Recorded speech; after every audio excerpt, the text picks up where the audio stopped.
কত কিছু গিফট পেয়েছে। হাই বন্ধুরা, তোমরা সবাই কেমন আছো? আজকে চলে এসেছি একটা মিনি ব্লগ নিয়ে। আজকে তোমাদের দেখাবো যে তোমাদের দাদা ভাই জামাই ষষ্ঠী উপলক্ষে কার কাছ থেকে কত কিছু গিফট পেয়েছে, তো সেটাই দেখাবো।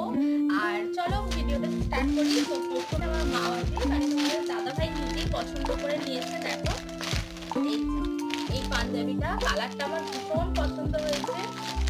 এই যে এই পাঞ্জাবিটা দিয়েছে আমার মা বাবা, এরকম জরির ওয়ার্ক করা দিয়েছে আমার কাকিমা মিলে। এই যে দেখো হোয়াইট কালারের গেঞ্জি, এই একটা গেঞ্জি, এইটা দিয়েছে আমার মেজো কাকা আর কাকিমা মিলে। তো এই যে দেখাবো, এটা দিয়েছে আমার সেজো কাকা। আমার কালারটা ভীষণ সুন্দর।